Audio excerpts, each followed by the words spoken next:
They signed her name on a mail-order bride form as a joke, her own sisters, laughing over wine while Nora did the dishes. They never thought anyone would answer, but someone did. A widowed rancher from Wyoming with rough hands, a dead wife's ghost, and a son who hadn't smiled in 2 years. Nora had 72 hours to decide. Stay where she was invisible, or ride west toward a stranger who might be just as broken as she was. She chose west, and nothing, not the land, not the town, not the man himself, was ready for what she brought with her.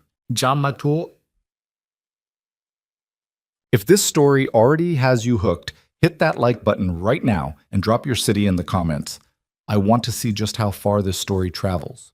Now settle in, because this one's going to take a while, and every minute is worth it. Stone Ridge, Wyoming territory, and a kitchen in Virginia where everything changed. The letter arrived on a Tuesday. Nora Whitmore almost didn't see it.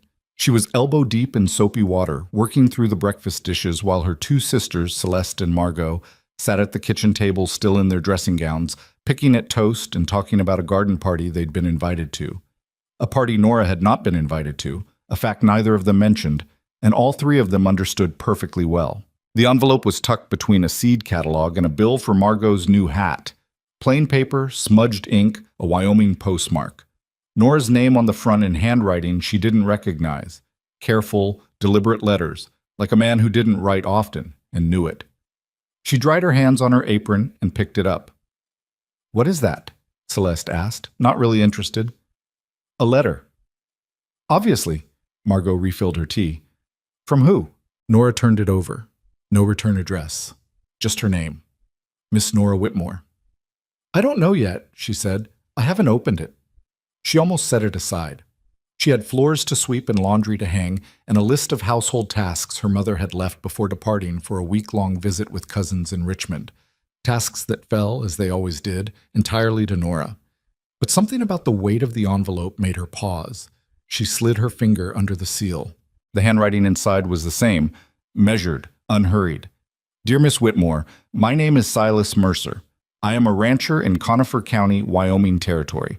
I have a spread of about 400 acres called Stone Ridge Ranch, a son named Eli, who is 6 years old, and no wife.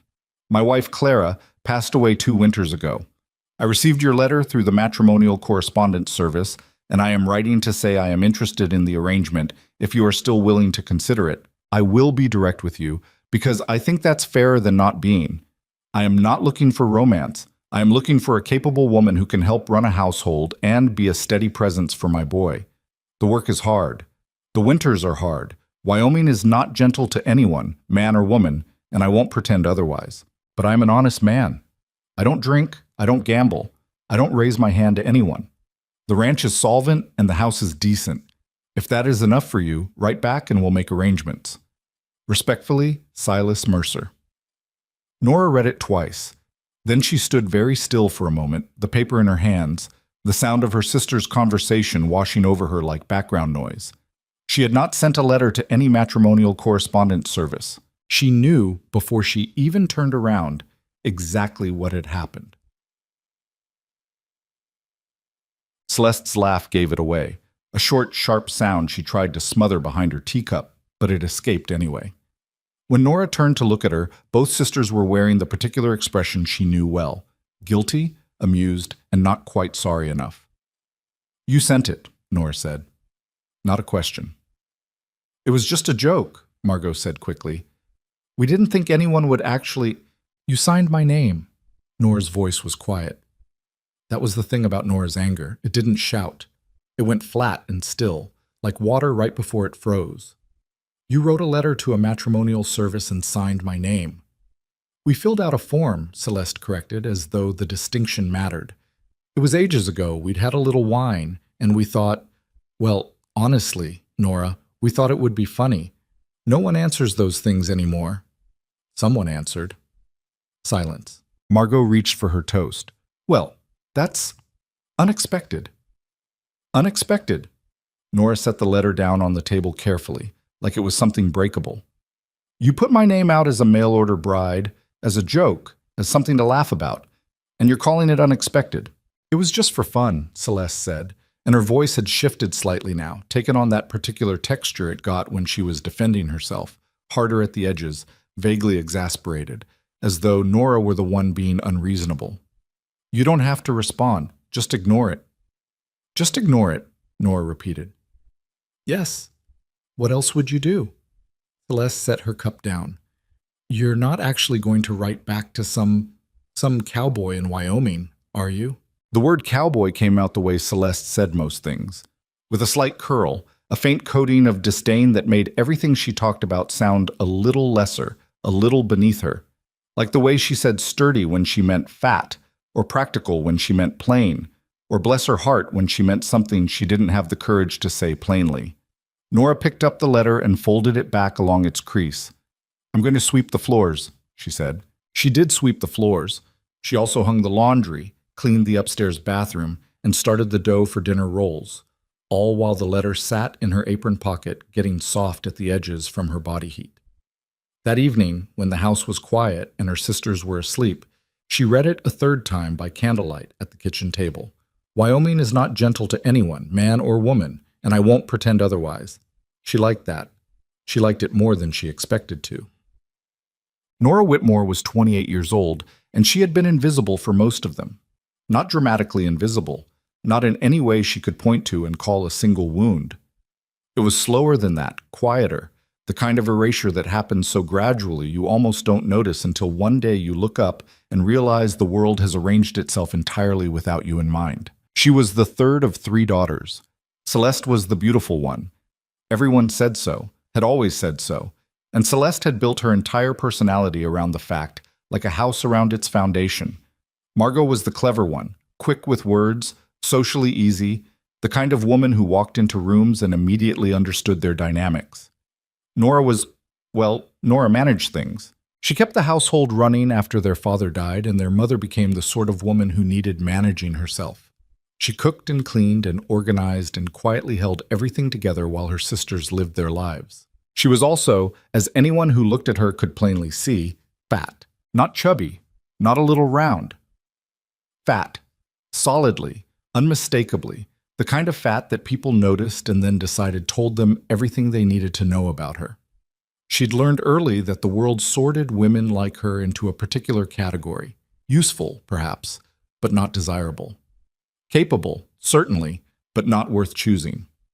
Good for labor and organization and being depended upon, but never quite, worth the effort of being truly seen. Her sisters weren't cruel to her exactly. That was the insidious thing. They weren't monsters. They were just careless in the way that people who have never had to think about their own bodies tend to be careless. Casually thoughtless, routinely forgetting that words land differently depending on who's catching them. The mail-order bride form was perhaps the most honest thing they'd ever done, even if they didn't mean it that way. Even if they thought it was funny. Even if they'd laughed over wine and never imagined anyone would answer. Nora sat at the kitchen table until the candle burned low, reading the letter from Silas Mercer one more time. "I am not looking for romance. I am looking for a capable woman who can help run a household and be a steady presence for my boy." Capable. He wanted capable. She was the most capable person in this house, and everyone in it knew it, and no one had ever, not once, treated that like it was worth anything. The work is hard. The winters are hard. She thought about the dinner rolls she'd made that afternoon, the seams she'd repaired in Celeste's good dress, the household accounts she balanced every month so her mother wouldn't have to worry about them. She thought about 28 years of being useful and unseen. She thought about how this house would run without her, and how neither her sisters nor her mother had ever, not once, asked themselves that question. She got up, found paper and ink, and sat back down. She wrote the letter quickly before she could talk herself out of it.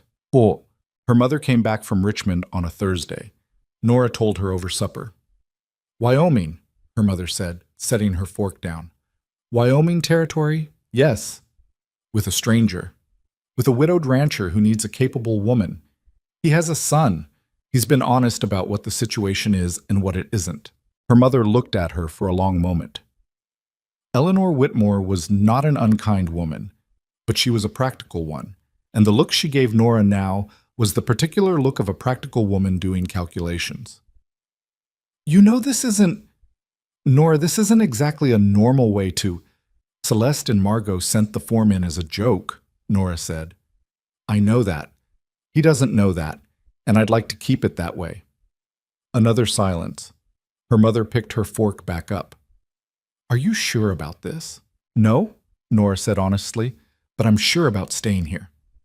Her mother understood what she meant. She didn't say so, but Nora saw it in the slight tightening around her eyes. The recognition of a woman who had, herself, spent decades in a life that was smaller than she'd planned on. When would you leave? 3 weeks. He's sending a train ticket. Celeste made a sound that might have been a laugh, or might have been something else entirely. He's sending a ticket. Like this is an arrangement, Nora said. Yes, that's exactly what it is. What? The 3 weeks passed in a strange, suspended quality, like the hush before a thunderstorm. Nora packed her trunk slowly, methodically, taking inventory of what she owned and what was actually worth bringing. Not much fell into the second category. 2 good dresses, her mother's recipe book, given with a pressed lip and wet eyes at the station, a set of practical linens, the small watercolor of the Virginia hills she'd painted herself at 16, rolled carefully in brown paper. Her sister's send-off was awkward in the particular way of people who knew they'd done something wrong and had decided that time passing made it less wrong. Celeste hugged her briefly and said, "You're very brave," in a tone that made it unclear whether she thought that was a compliment. Margot pressed her hand and said, "Write to us," and seemed to genuinely mean it, which was more than Nora had expected. Her mother held on longest, and when she finally let go, she looked at Nora directly, the kind of look she didn't give often, too honest for comfort. "Don't let them make you small out there," she said. "I won't," Nora said. She wasn't entirely sure she believed it, but she got on the train anyway. The train west. 3 days on the rail line gave her plenty of time to second-guess herself, and she did, thoroughly, somewhere between Cincinnati and St. Louis, when the landscape outside the window started flattening out in a way that felt ominous rather than freeing. She ate her packed sandwiches and watched the country change. The trees thinning, the sky widening, the towns growing sparse and then sparse again, and tried to build herself a picture of what was waiting at the other end of it. She had his letter memorized by now. She knew the broad strokes: widower, rancher, 400 acres, 1 son, honest man, doesn't drink. She knew the ranch was called Stone Ridge. She knew he'd been blunt about what he was and wasn't offering. What she didn't know was anything that actually mattered, what his face looked like when he was angry, whether he was the kind of man who said one thing and meant another, what his boy needed, whether the house was actually decent or whether decent was doing a lot of work in that sentence. She thought about writing out all her worries in her journal, but decided that would just be manufacturing fear on paper, and she had enough of the genuine article already. Instead, she watched the prairie unspool outside her window and tried to make her mind quiet. The woman in the seat across from her, a Mrs. Dalton, heading to visit her son in Colorado, had been watching Nora with the barely concealed curiosity of someone who'd decided the stranger across from her was more interesting than her book. She finally gave up pretending. "You're heading west alone?" she asked. "To Wyoming," Nora said. "Family?" A half-second pause. "Marriage." Mrs. Dalton's eyebrows went up, not judgmentally, more the way people reacted when they were genuinely interested. "Arranged?" "More or less." "Do you know him?" "Only from his letter." Mrs. Dalton was quiet for a moment. Then she said something Nora didn't expect. "My marriage was arranged too, 41 years ago." She smiled at whatever she was looking at inside her own memory. He was a stubborn, difficult, wonderful man. I still miss him every day. Nora looked at her. "Were you scared? In the beginning?" "Terrified," Mrs. Dalton said pleasantly. "That part's normal." "What?" "Conifer Station, Wyoming Territory." The train pulled into Conifer Station on a gray Wednesday morning in late October, the sky low and heavy with the kind of clouds that meant business. Nora had her trunk and her carpet bag and her heart in her throat as she stepped down onto the platform and looked around. The station was small, a single building, a few horses hitched outside, a scattering of people who all seemed to know each other and to be looking at her with the undisguised curiosity of a small community encountering a newcomer. She smoothed her coat, squared her shoulders, and tried to look like a woman who knew exactly what she was doing. She spotted him before he spotted her, she thought, though it was hard to be sure. There weren't many people on the platform who looked like they were waiting for someone. He was tall. That was the first thing. The fact of his height, the way he stood with his arms at his sides and his shoulders square, like a man who had learned to take up his full space and didn't think twice about it. Dark hair going gray at the temples, a jaw that looked like it had been carved rather than grown. He was wearing a plain coat, worn at the elbows, and the boots of a man who spent more time in mud than he spent thinking about his boots. He was holding his hat in his hands and turning it slowly by the brim, which was the only sign that he might also be nervous. He looked up and found her and went still. She watched him do the thing she'd been waiting for, the quick, involuntary assessment that people did when they saw her for the first time, eyes moving down and back up in the space of half a second, the small adjustment of expression, the recalibration. She kept her chin level. He came across the platform toward her, and up close she could see that his eyes were a dark, weathered gray, and that they were currently giving nothing away. "Miss Whitmore," he said. "Mr. Mercer."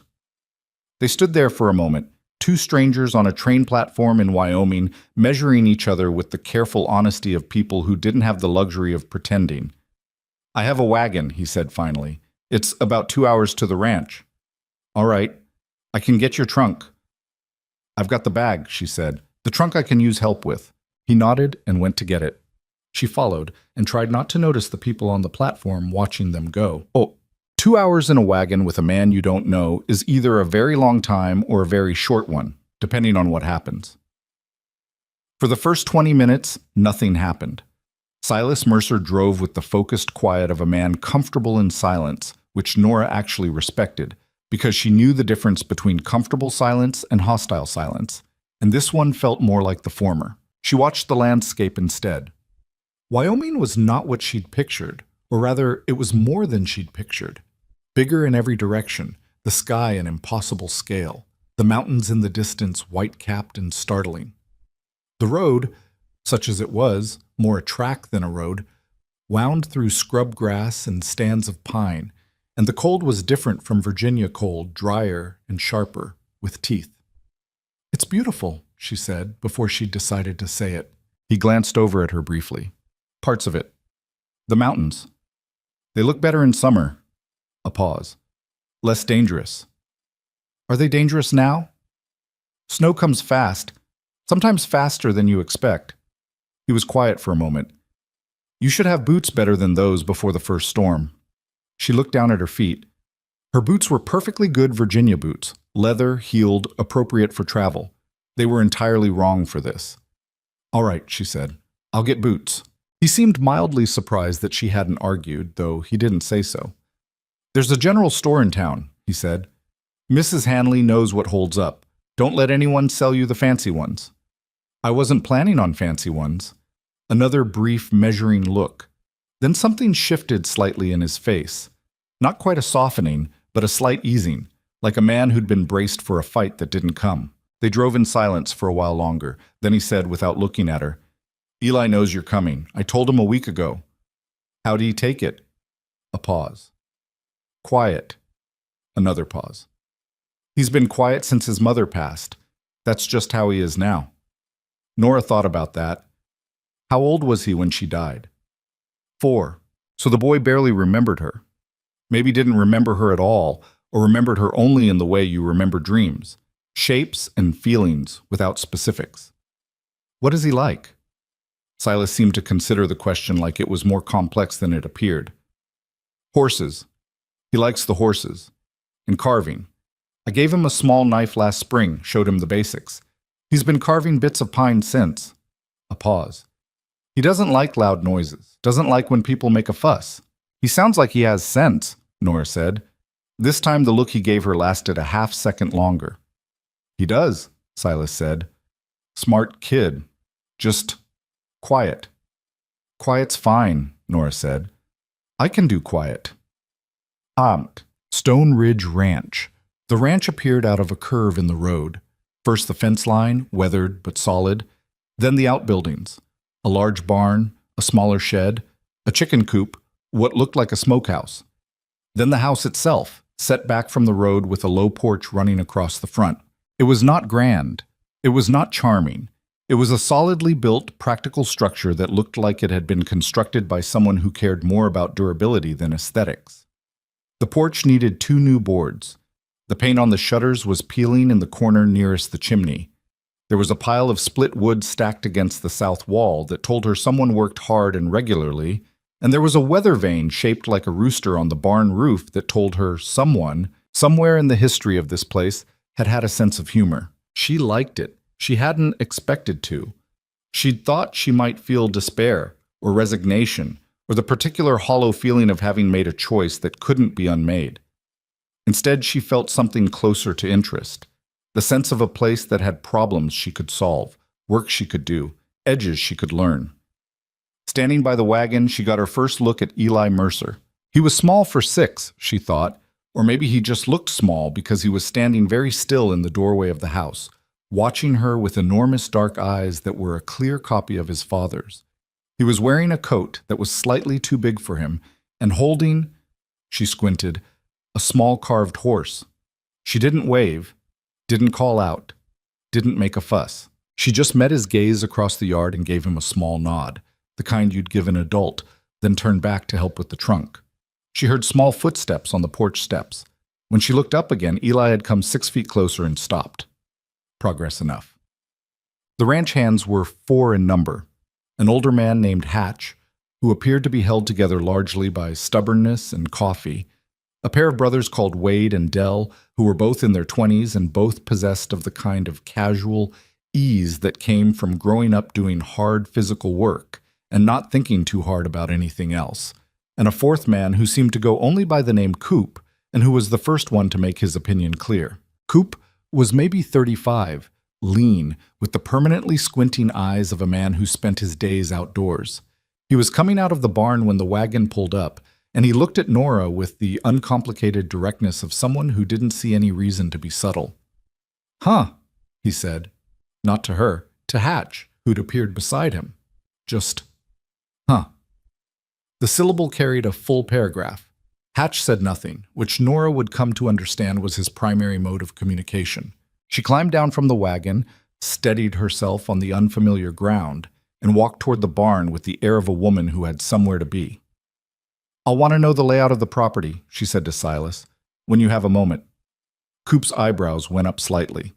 Silas just said, "After supper," which was the most she was going to get, and that was fine.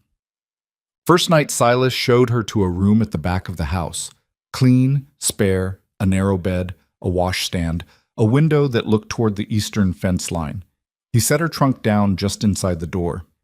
"Sheets are fresh," he said. "There's a hook behind the door." "Thank you." He stood in the doorway for a moment, like he was about to say something else, then decided not to. "Supper's at 6. Eli eats with me." "I'll cook," she said. A pause. "You don't have to." "I know I don't have to. I'd like to. I need to know what's in the kitchen anyway." She turned to look at him directly. "Mr. Mercer, I came here to work. I understand the situation. Please let me do what I came to do." Another of those measuring pauses.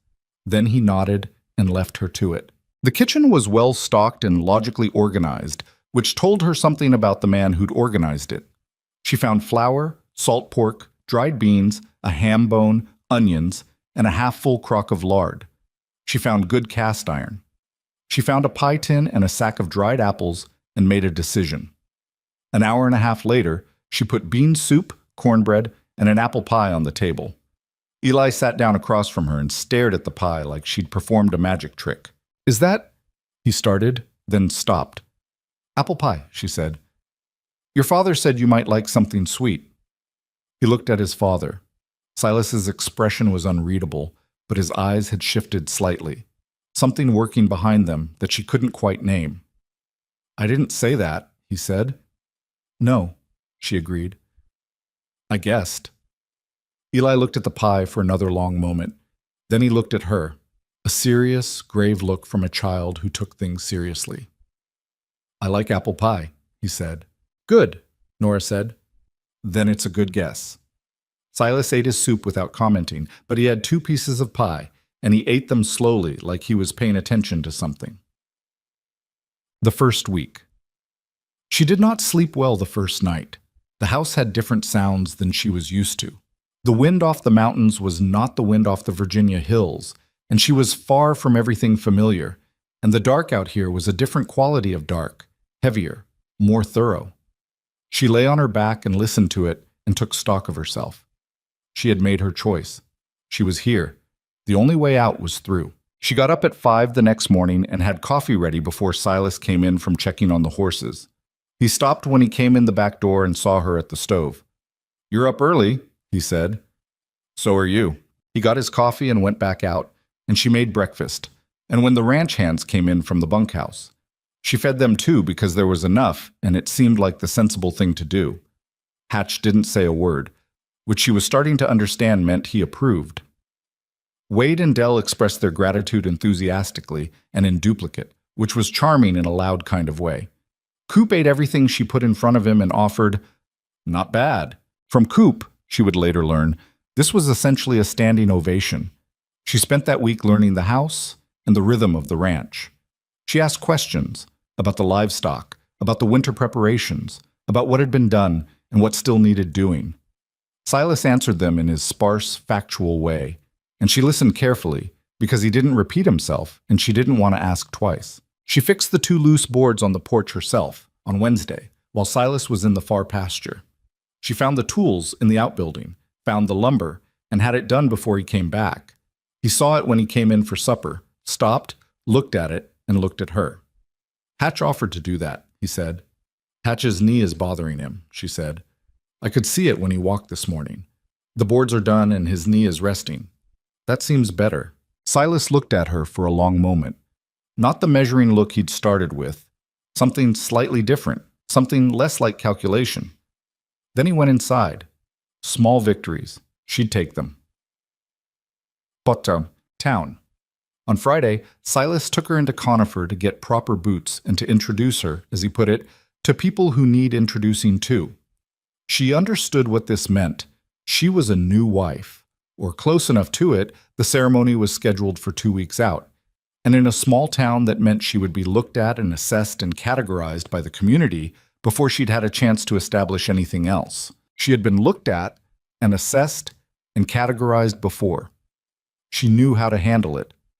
The general store was run by a woman named Harriet Hanley, who was perhaps 60, ramrod straight, and possessed of the particular competence of a woman who had been running her own business in a frontier town for 30 years, and had long since stopped caring what anyone thought about anything. She looked Nora up and down with quick, professional eyes. "The new one," she said, not rudely, just factually. "Nora Whitmore," Nora said. "Harriet Hanley." She came around the counter. "Boots?" "Boots." Harriet put her in a pair of flat-soled, heavy leather work boots with extra thickness at the toe within 5 minutes, which was exactly as long as it took her to determine Nora's size and her level of common sense. "These'll get you through 3 Wyoming winters minimum," she said. "You'll want to treat them with this." She set a tin of grease on the counter. "The fancy boots fall apart by March." "I heard," Nora said. Harriet gave her a sharp look, then something that might have been the beginning of a smile. "He warned you off the fancy boots?" "First piece of advice he gave me." She went behind the counter. "He's not good at talking, but he's not stupid." She looked at Nora steadily. "Neither are you, I'd guess." "I try not to be." "Good. Some of them that come out here for arrangements, they don't last the first winter. They're not prepared for what it actually is." She began wrapping the boots. "Are you prepared?" "I don't know yet," Nora said, "but I intend to be."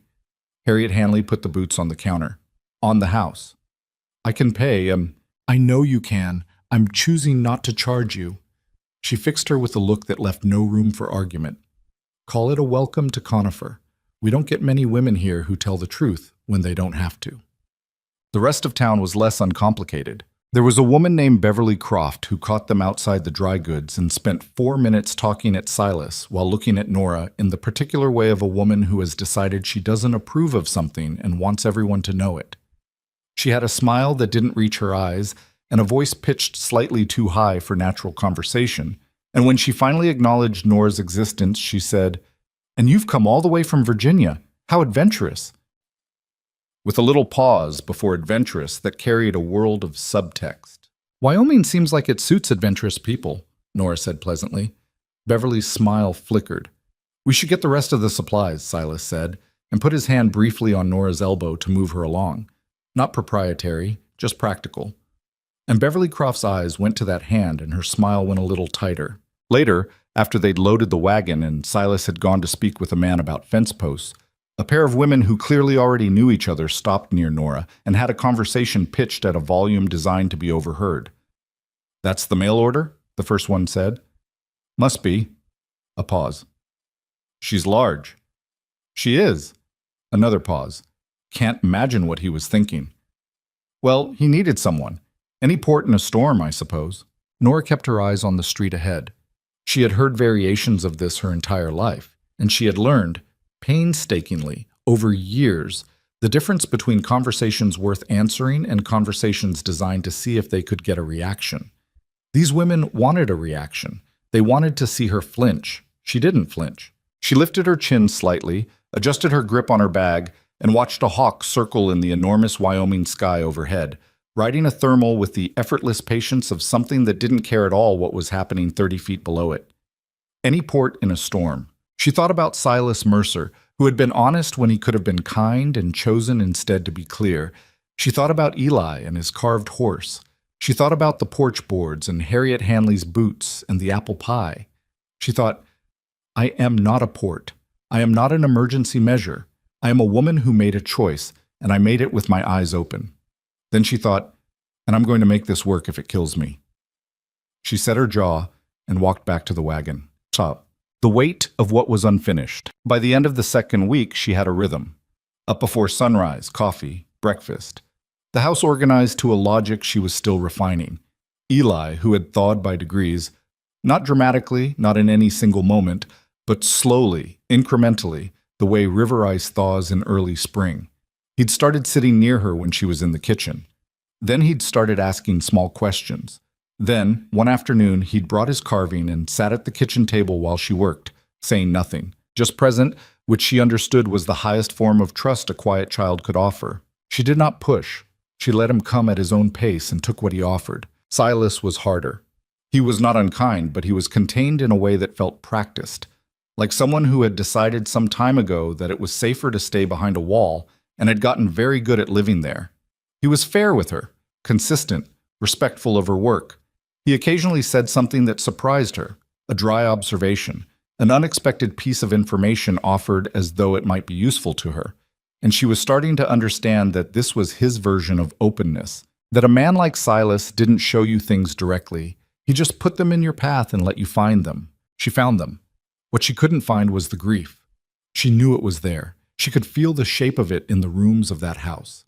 In the particular way Silas moved through the space that had been his dead wife's kitchen, in the careful blankness he maintained whenever Clara's name came up, which was rarely and always briefly. The grief was load-bearing, she was starting to understand. He'd built himself around it and wasn't entirely sure what he'd be without it. She didn't know what to do with that. She didn't try to do anything with it. Not yet. There were more immediate problems, like the fact that 3 weeks into her arrival in Wyoming, a well-dressed man with a silver watch chain and the particular smile of someone who was used to getting what he wanted rode up the drive and asked to speak with Silas about the property. She was on the porch when he arrived. He looked at her the way men like him looked at women like her, briefly, dismissively, already moving on to the next thing. Is Mercer about? He asked. He is, she said. May I ask your name? Victor Hale. Said the way people said names they thought should be recognized. I have business with him. She looked at Victor Hale for a long, quiet moment. Took in the quality of his coat, the cut of his suit, the calculation in his eyes that was working even when his smile was on. Took in the 2 men behind him on horseback, the kind of men who weren't wranglers. I'll get him, she said, and went inside.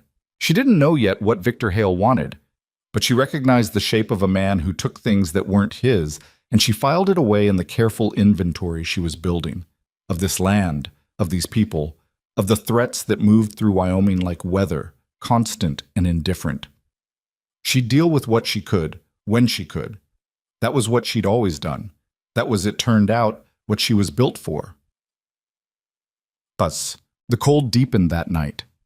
The first snow came before dawn, light, exploratory, the leading edge of something much larger. Nora stood at the kitchen window and watched it fall in the gray pre-morning light and felt the weight of where she was and what she'd chosen and what it was going to cost her. She also, for the first time in as long as she could remember, felt something that might have been the beginning of possibility. She put the coffee on. She got to work. Victor Hale left that first afternoon without getting what he came for, but he left the way a man leaves when he intends to come back, unhurried, deliberate, with the particular patience of someone who has never had to work fast because the outcome was always going to be the same. Nora watched him ride down the drive from the porch window and felt Silas standing behind her. The silence around him a different quality than usual, tighter, older. "Who is he?" she asked. "Landman." Silas set his hat on the hook by the door. "Been sniffing around the county for 2 years. Buys up ranches that fall into debt or dispute, combines them, resells at profit." "Has he made you an offer before?" 3 times. He moved to the stove, poured coffee that had been sitting too long, drank it anyway. "I've told him 3 times. "What did he say today?" Silas was quiet long enough that she thought he might not answer. Then, "He said the eastern water rights on this property are legally ambiguous, and he's had a lawyer look at it." He set the cup down. "Said he'd give me 60 days to prove otherwise before he files a claim." Nora turned from the window. "Is he right? About the water rights?" "I don't know." The admission seemed to cost him something. "My father filed the original claim in '61. The paperwork's somewhere. I haven't looked at it in years." "Then we need to find it." He looked at her. There was something in his expression she was learning to read. Not resistance exactly, more the reflex of a man who had been handling everything alone for so long that someone else volunteering to carry part of the load felt like a trick. "It's ranch business," he said. "I'm on the ranch," she said, and kept her voice even. "I'm not asking to take it from you. I'm saying 2 sets of eyes find things faster than 1. Another long pause. Then he nodded, once, and went to find the document box. They spent the better part of that evening at the kitchen table with a stack of old papers between them, while Eli sat in the corner whittling a new shape. She thought it might be a bear. And the wood stove put out heat in waves. Silas was not a naturally organized man, she discovered, which surprised her because the rest of the ranch ran with a clean logic. The documents were a different story. Receipts mixed with correspondence, survey notes folded into old almanacs, tax filings from the 1860s stacked with seed orders from last spring. She sorted. He watched her sort, then started helping, though he remained wary about it in the way of a man who had not decided yet whether to trust the process. She found the original land claim at the bottom of the 3rd bundle, folded twice, the ink faded but legible. She spread it flat on the table and they both bent over it. "There," she said, pointing. "Eastern boundary including riparian rights along the creek as surveyed." She looked at him. "That's the language. It's clear." Silas read it twice. He'll say it's not specific enough. He'll say whatever he needs to say. But it's documented, it's dated, and it's signed by a federal land officer. She sat back. He's bluffing, or at least he's hoping you won't look hard enough to know he's bluffing. Silas was quiet for a moment. Then, "How do you know about riparian rights?" "My father had a property dispute with a neighbor when I was 15. I read everything in the document box, trying to understand it." She paused. "My mother thought I was being strange. Maybe I was, but I learned what the language means."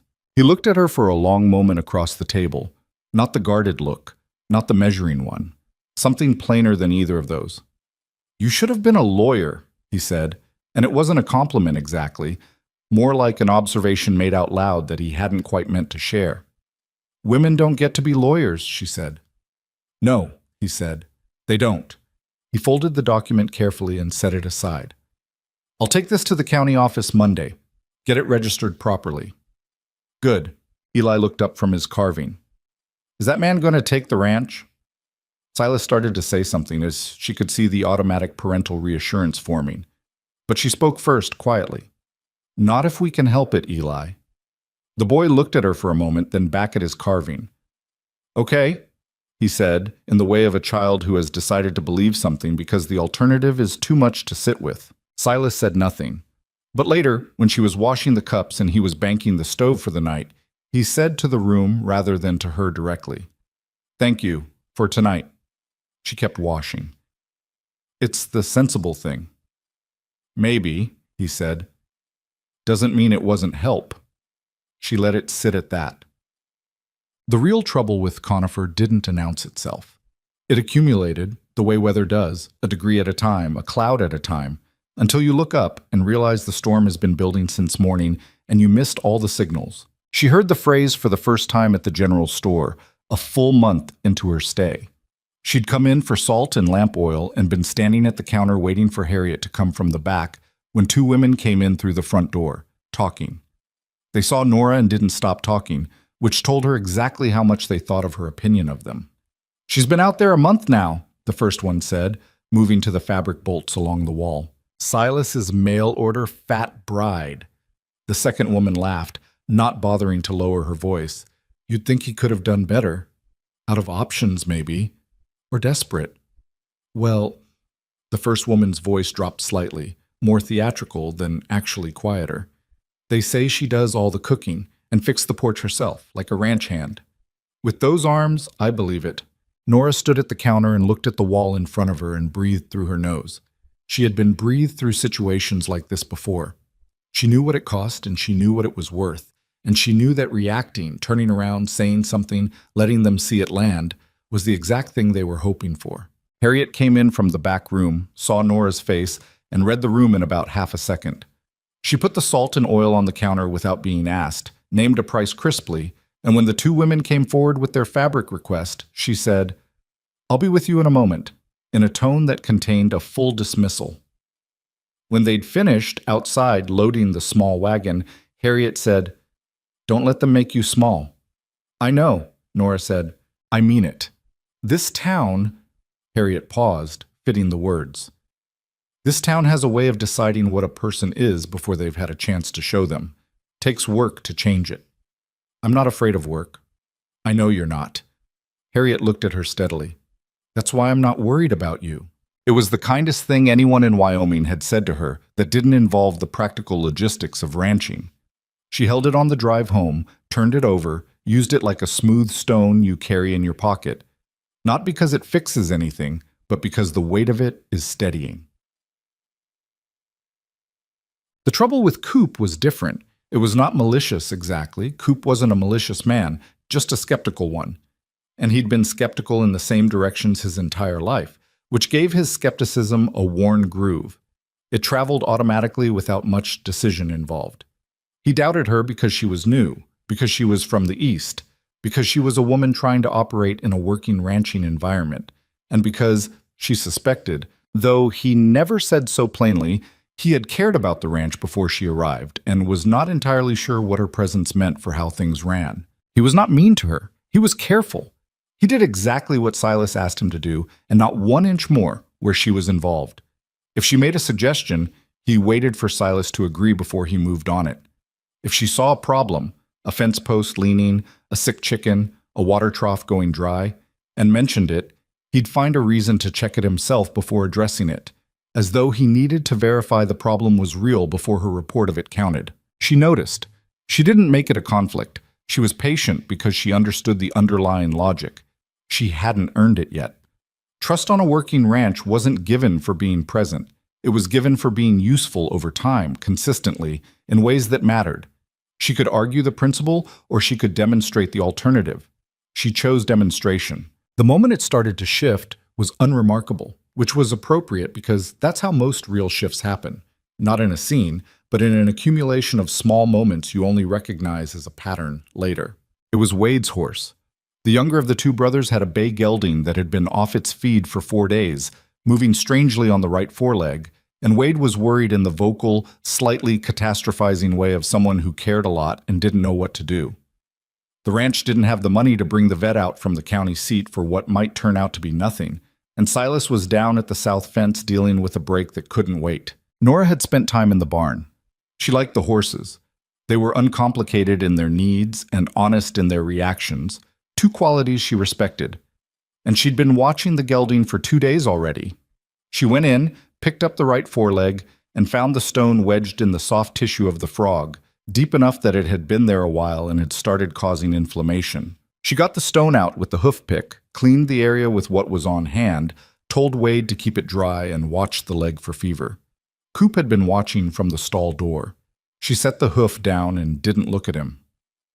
"He'll need the leg wrapped tonight," she said to Wade, "and check it in the morning." Wade was grateful in his enthusiastic, duplicate way. She nodded and started to leave. "Where'd you learn that?" Coop said. She turned. He was still in the stall door, arms crossed, expression doing a complicated negotiation with itself. "My father kept horses," she said. "I paid attention." He was quiet for a moment. Then he uncrossed his arms, which for Coop was roughly equivalent to bowing.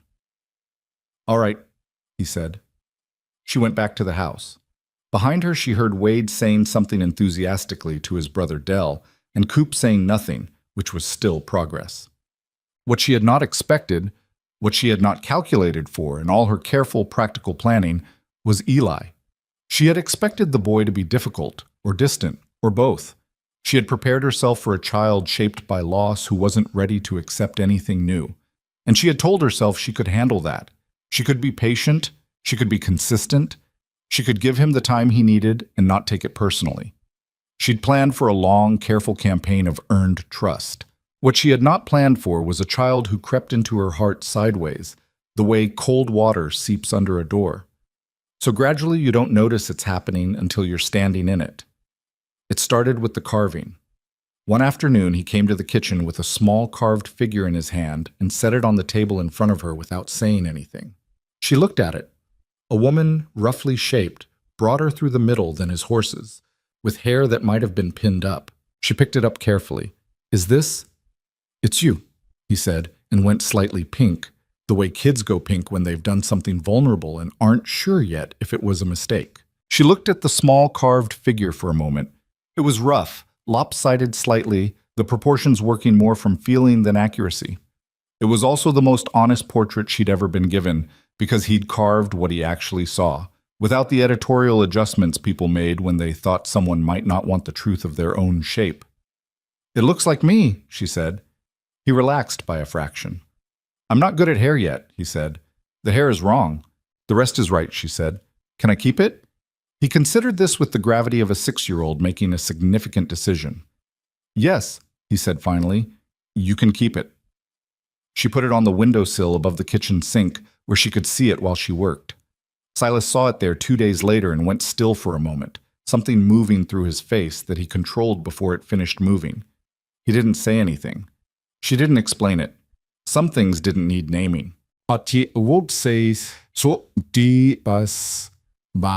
The ceremony happened on a gray Saturday in November, in the county clerk's office in Conifer, with Harriet Hanley and Hatch as witnesses. It was not romantic. It was a set of words spoken in a small room with water-stained walls and a clerk who had clearly performed the same ceremony enough times that it had worn smooth. Silas stood beside her in his good coat, which was better than his working coat but still visibly a working man's coat, and said the required words in his direct, quiet way. She said hers without trembling, which she counted as a victory. Afterward, Harriet produced a bottle of something and poured 4 small glasses, and Hatch drank his in one motion and set the glass down, and that was the celebration. On the drive home, Eli sat between them on the wagon seat and fell asleep leaning against her arm, his weight small and warm and absolute. She did not look at Silas. She was afraid if she did, she'd see something too complicated to manage, and she needed to stay steady. She looked at the mountains instead. The snow had settled on them properly now, heavy and permanent looking, and the sky above was the dark blue of late afternoon in the high country. Beautiful in the way of things that could also kill you if you weren't careful, which was something she was learning was very Wyoming. "Eli likes you," Silas said. Not looking at her either. "I like him," she said. "That's—" He paused. "That's good. For him. He doesn't warm up to people easily." I noticed. The wagon wheels creaked over a frozen rut. The horses moved steadily ahead. "He carved that figure for you," Silas said. "He's only ever carved horses before." She didn't know what to say to that, so she said nothing. She watched the mountains and let the silence be what it was. Not empty, not full, somewhere in between. The particular silence of two people who were learning the shape of each other without quite knowing yet whether what they were building was something real or just the useful illusion of something real. When they got back to Stone Ridge, the ranch hands had put a lantern on the porch, and its light sat in the dark yard like a small, stubborn claim against the early night. She looked at it and felt something she hadn't felt since before she got on the train in Virginia. Not happiness exactly, not yet, not with this much still uncertain, but the quieter thing underneath happiness, the sense that she was somewhere that required her to be her whole self. She had been in smaller spaces for most of her life. This one had room. She helped Eli down from the wagon and walked him inside to get him ready for sleep. And behind her she heard Silas unhitch the horses, talking to them in the low, even voice he used when he thought no one was listening. The same voice, she realized, that he used with his son on the rare occasions he forgot to be guarded. It was a good voice. She had noticed it before. She filed it away with the other things she was noticing and told herself not to make too much of any of them. Not yet. There was still too much that could go wrong. December came in hard, the way Wyoming winters do. Not gradually, not with warning, but all at once, like a door slammed shut. The temperature dropped 15 degrees in a single night and stayed there, and Nora learned what Silas had meant when he said the cold here had teeth. It was not the wet, heavy cold of Virginia winters. It was dry and absolute, the kind that got into the gaps of a building and found every place where the insulation wasn't quite enough, every window frame that had settled slightly, every door that didn't hang quite square. She stuffed rags into the worst gaps and hung an extra blanket over Eli's window and added a second pot of beans to the stove rotation because the ranch hands were burning more calories just staying warm and needed the food. She was learning the ranch the way you learn a language by living inside it, not from a book, not from being taught, but from daily necessity, from making mistakes and correcting them, from paying attention to what the animals and the land and the weather were telling her before she knew enough to ask the right questions. She learned that the south pasture drained badly and flooded the fence line when the snowmelt ran fast. She learned that Hatch's bad knee predicted weather changes more reliably than the almanac, that Wade's horse needed to be kept moving in cold or he'd stiffen up, that the chickens stopped laying when the temperature dropped below a certain threshold, and there was nothing to be done about it except wait. She learned Silas, too. Slowly, imperfectly, the way you learn anything complicated. He was a man of patterns. Up before anyone, to the barn first, then coffee, then the day's work organized in his head before he'd spoken a word to anyone. He thought out loud rarely and felt things silently and deeply, which meant the distance between his interior life and what he showed you was significant, and you had to learn to read the gap. She was getting better at it. She could tell when something was bothering him by the set of his jaw and the way he held his coffee cup, tighter, like he needed something to hold on to. She could tell when he was satisfied with a day's work by a slight loosening around his eyes. She could tell, though she would not have said this out loud to anyone, when he was looking at her when he thought she wasn't paying attention. She didn't know what to do with that last one, so she filed it and kept working. What she could not read, not yet, not fully, was the grief. It moved through the house like weather, present but formless, showing up in unexpected places. A photograph on the mantel she'd never seen him look at directly. A quilt on the chest at the foot of the master bed that was clearly handmade and never used. Eli asking her once, with the careful casualness of a child testing territory, "My mama used to make biscuits. Do you know how to make biscuits?" She'd said yes, and made them. And Eli ate 4 and didn't say anything about whether they were the same, and she didn't ask. Some comparisons weren't hers to know the result of. It was Hatch who told her about Clara. Not deliberately. Hatch was not a man who told you things deliberately. It came out one afternoon when they were both in the barn, she checking on the chickens she'd moved inside against the cold, him patching a section of stall wall, and he started talking in his spare way. Not quite to her, but not quite to himself either. She was a good woman, he said, without preamble, and Nora understood who he meant. Hard as this country, but good. Silas, he stopped, fitted a board, kept going. He built this whole place around her being in it. When she went, he didn't know what to do with any of it. The ranch, you mean? The ranch. The boy. Himself. Hatch drove a nail, unhurried. He kept everything running, but he stopped knowing why he was running it. You understand what I mean. She did. He needs a reason. He needs to let himself have one. He drove another nail. That's the harder part. She thought about that for a long time afterward. Victor Hale came back on the 15th of December, and this time he brought his lawyer. She saw them from the kitchen window. 3 horses, 2 men she recognized and one she didn't. A thin man in a town coat with a leather satchel who moved like someone who spent his life in offices and was slightly uncomfortable outdoors. She had coffee on and was making bread, and she took her time wiping her hands on her apron before she went to the door. Silas had already come in from the far barn by the time she got to the porch. Coop must have spotted them and sent word, because he appeared from around the side of the house with the particular expression of a man who had been expecting this and was not pleased but was not surprised. He stopped beside her on the porch without saying anything. She stood just behind his shoulder. Hale tipped his hat to her with his usual practiced courtesy. "Mrs. Mercer." "Mr. Hale." She kept her voice flat and pleasant, the tone she used when she needed to sound agreeable without giving anything away. "Cold day for a ride. Business doesn't keep to warm weather, unfortunately." He looked at Silas. "I believe you've had time to look into the matter we discussed." "I have." Silas's voice was controlled. "I registered the original land claim with the county office 3 weeks ago. The water rights are documented and clear." The lawyer, Hale introduced him as a Mr. Birch, opened his satchel with the slightly theatrical movements of a man who knew what was coming and wanted the audience to watch. He produced a set of papers and stepped forward.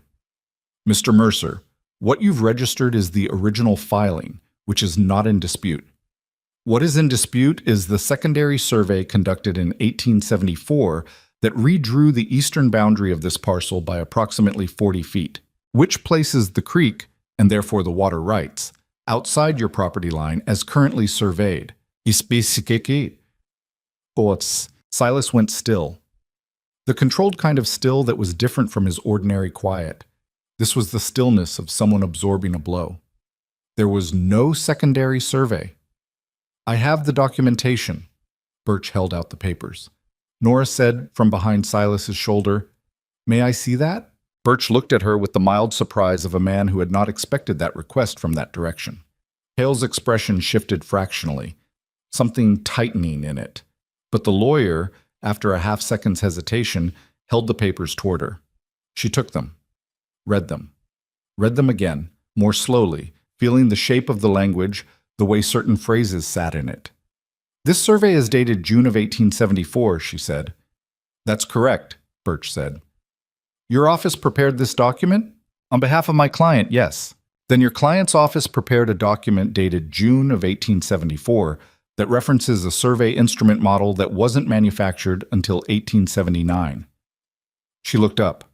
"I know because my father's land dispute involved a similar document, and we learned, the hard way, to check the instrument references against production records." She handed the papers back to Birch with the care of someone returning something they don't want to be responsible for.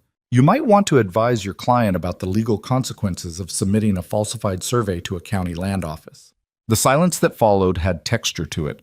Birch looked at the papers, then at Hale, a look that said quite clearly he had not known this and was not happy about the position he was now in.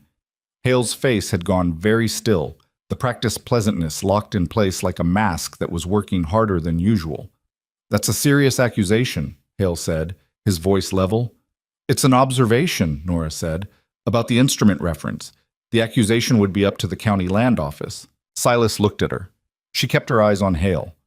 Hale looked at her for a long moment with the focused attention of a man revising his assessment of a situation. Then he smiled, the real one this time, or the closest he came to it, which was not warm but was at least honest. "You're smarter than I expected, Mrs. Mercer." "Most people are," she said.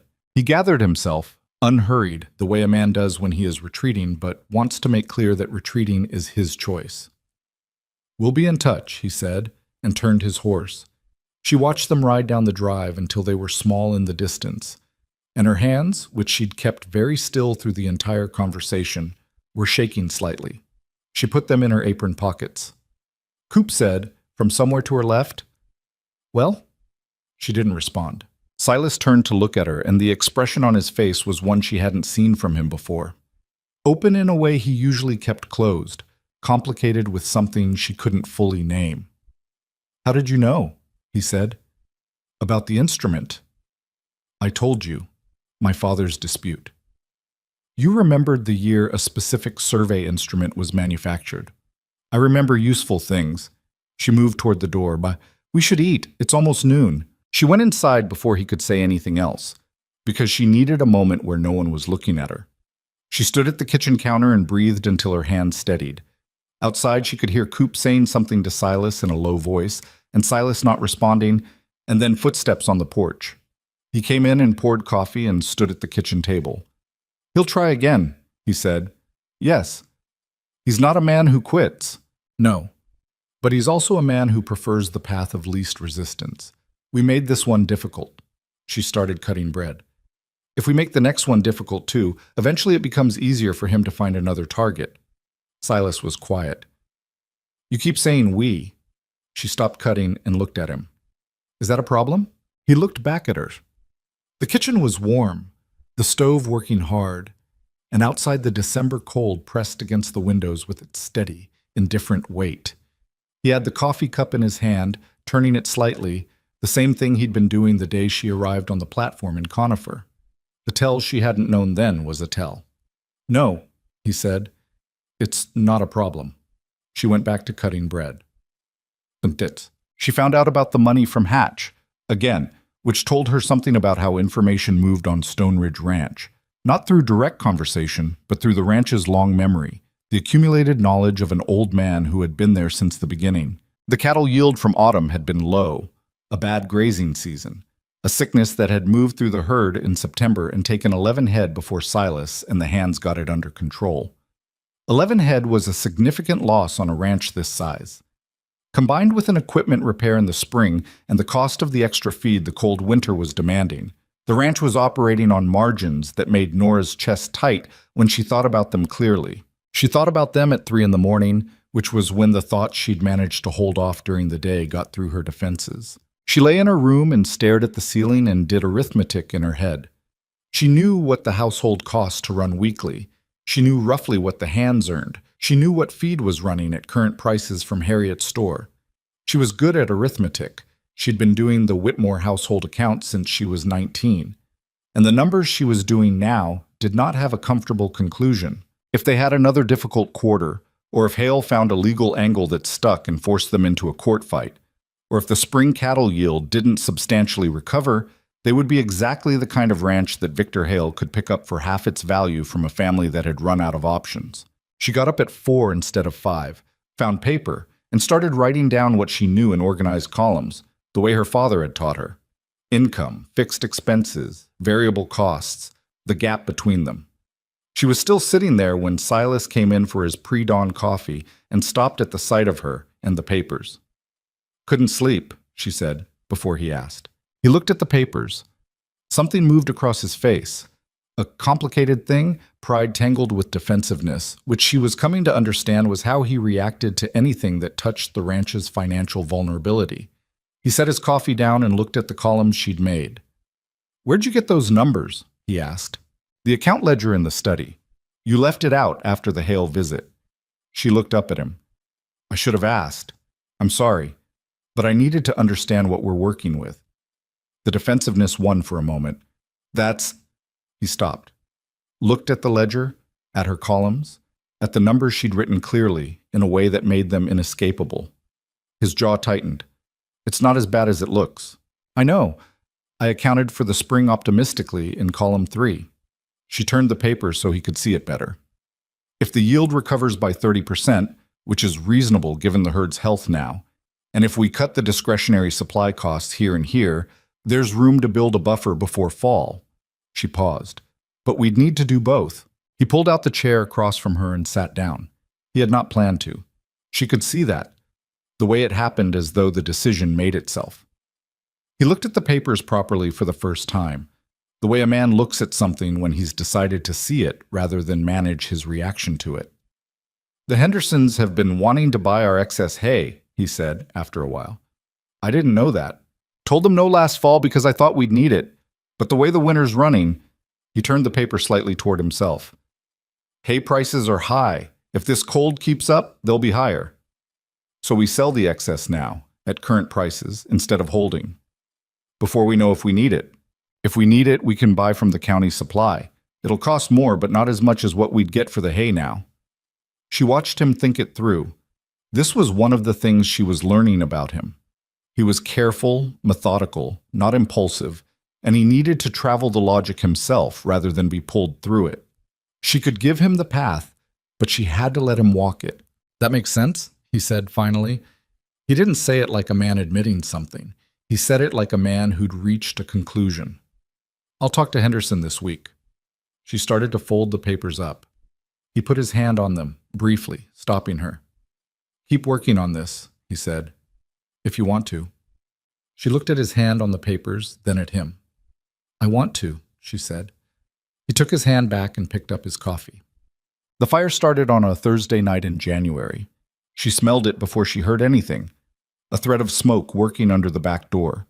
Not the ordinary smell of the wood stove, but something different, wilder, with a chemical edge that snapped her awake from the light sleep she'd been in.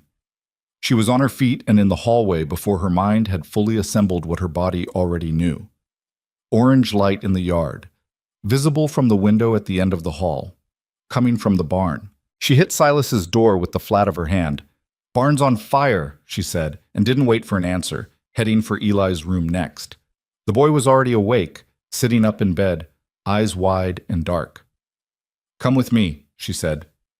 Right now. Put your boots on. She helped him into his coat with hands that were fast and steady in the way that hands sometimes get in an emergency, all the shock going somewhere else while the body does what needs doing. She got him to the kitchen and looked him straight in the eyes. Sit in that chair and do not go outside, she said. Do you understand me? The barn is being handled. Your job is to stay here, yes? He swallowed. Yes. She grabbed her own coat and boots and went out the back door into the bitter January night. The barn was burning on the east side, one wall fully involved, the fire working upward in the hungry, focused way of a fire that has been burning longer than it looks like from a distance. Silas and Coop were already there, Coop working the pump handle while Silas managed the hose, and Wade and Dell were inside the barn getting the horses out. She could hear the animals screaming and the men shouting over the roar of the fire. She ran to the pump and took over from Coop without being asked. Get the horses, she said. They need another set of hands. He went without argument. She pumped, arms driving the handle in a rhythm, and watched Silas work the water on the base of the flame, trying to hold the line at the eastern wall and keep it from spreading to the center of the structure. Her shoulders burned. She kept pumping. It took 2 hours.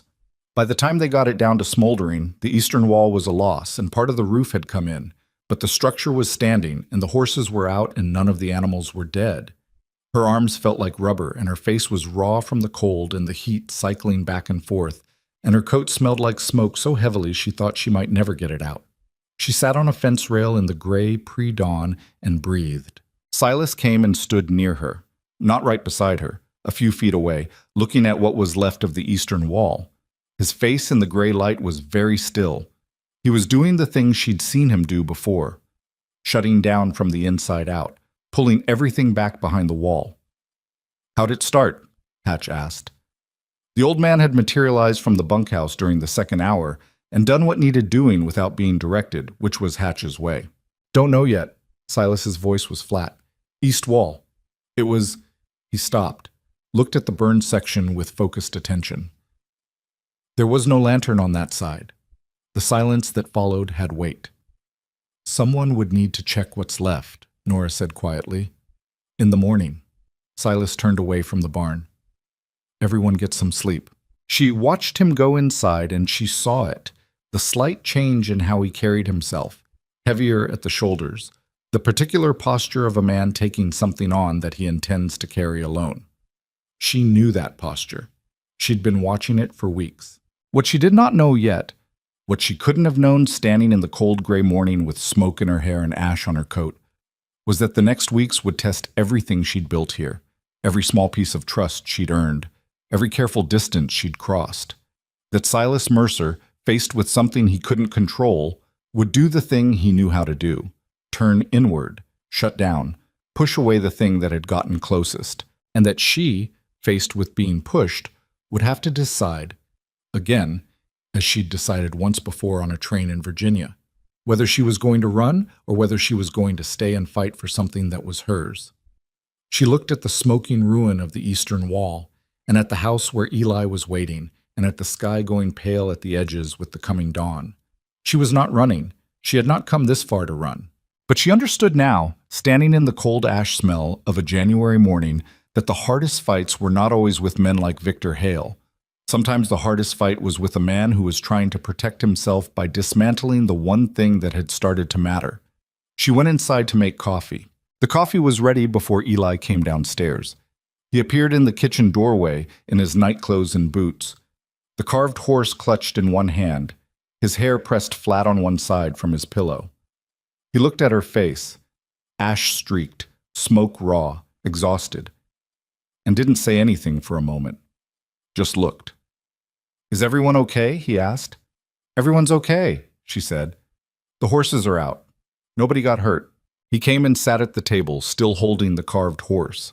She put a cup of warm milk in front of him and sat across from him with her coffee. And they didn't talk, which was one of the things she'd come to value about Eli. He was not a child who needed noise to feel safe. He just needed presence.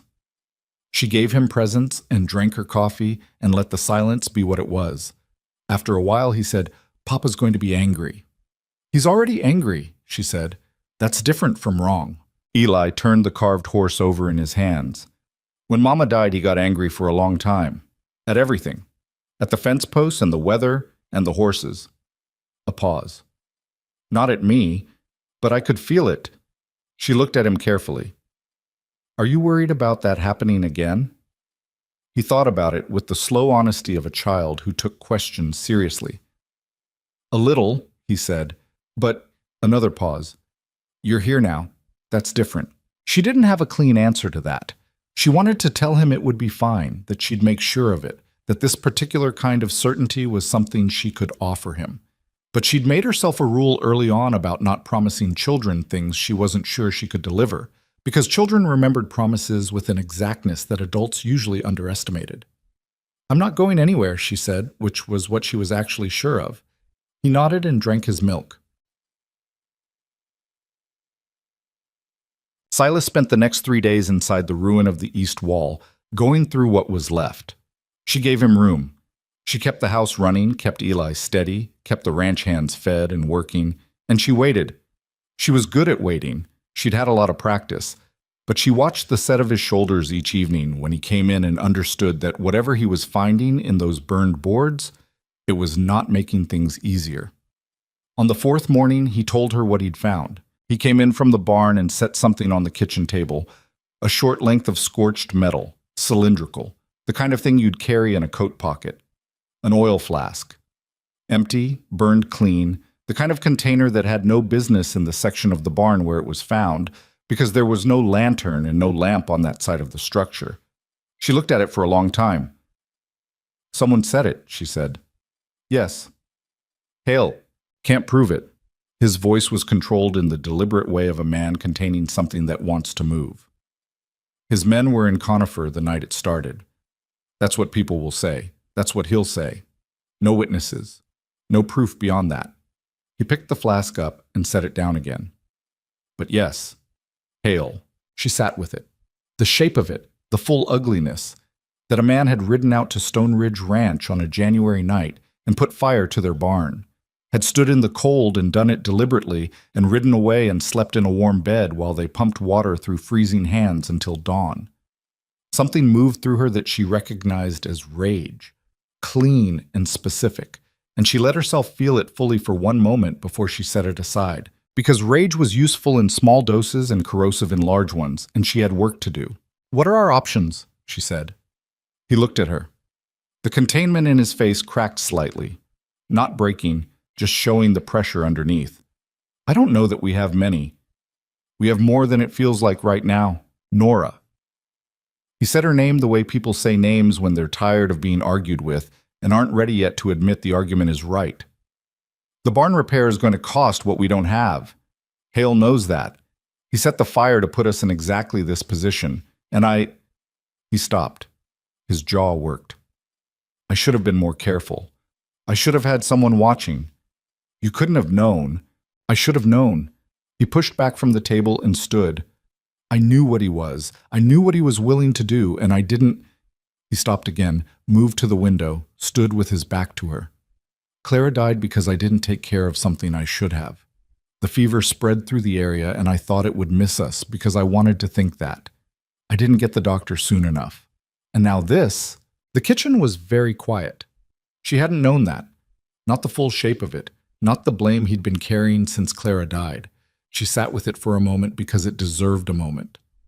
Silas, she kept her voice level, a fever that moved through a whole county is not something you failed to prevent. You know that.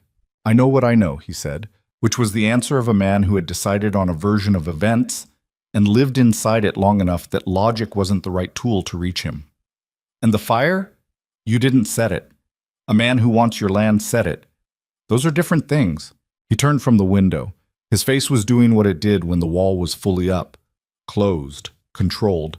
The grief and the anger locked behind something harder. I need you to take Eli to town, he said. Stay with Harriet for a while, until this is settled. She looked at him. No. Nora, I said no. She stood up. I'm not taking Eli to hide in town while you deal with this alone, and I'm not leaving because things have gotten hard, and I'm not.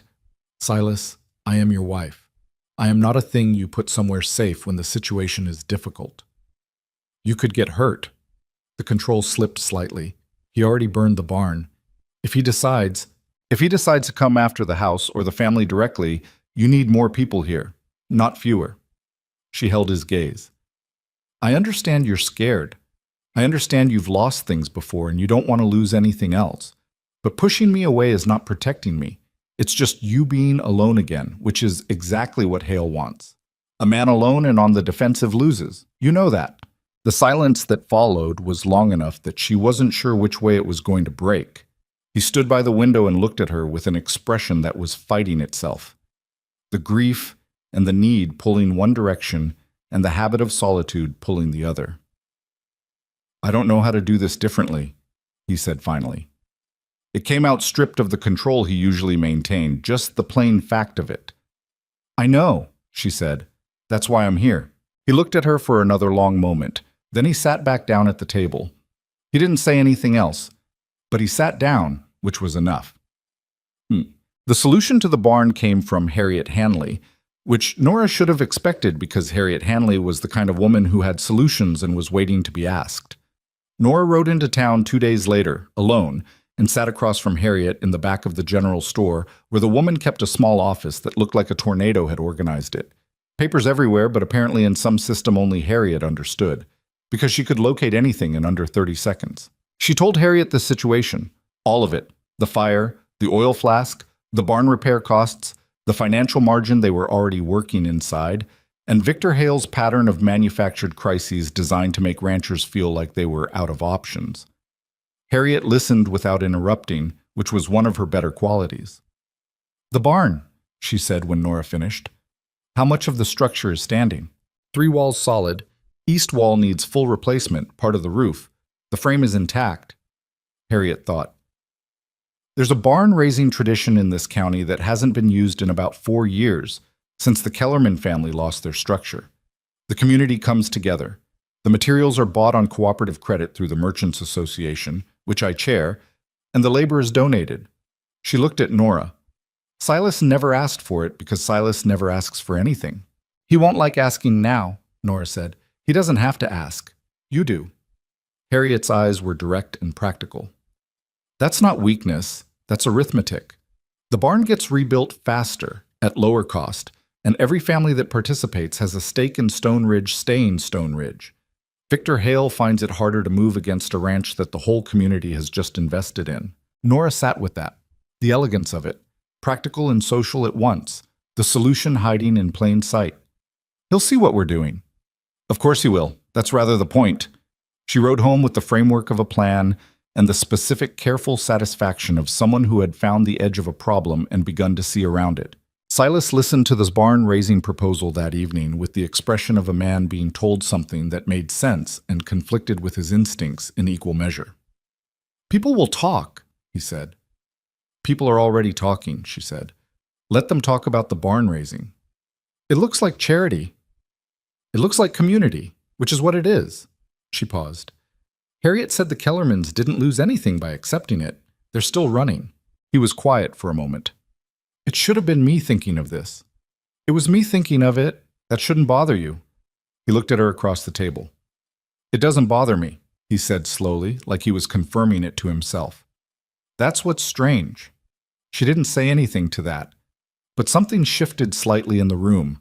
Not a dramatic shift, just the small movement of two people adjusting the distance between them. "Talk to Harriet," she said. "Tomorrow." He did. The barn raising happened on a Saturday in late January, 22 people showing up at Stone Ridge in the early morning with tools and lumber and the organized energy of a community that knows how to do a thing and does it without ceremony. Nora fed them, all of them, the whole day, with Wade and Dell helping carry and Eli delivering bread to the workers, with the serious efficiency of a boy who had been given an important job and intended to do it right. She worked beside the women who came with the men because that was how barn raisings worked. The men built, and the women fed, and everyone went home tired and satisfied.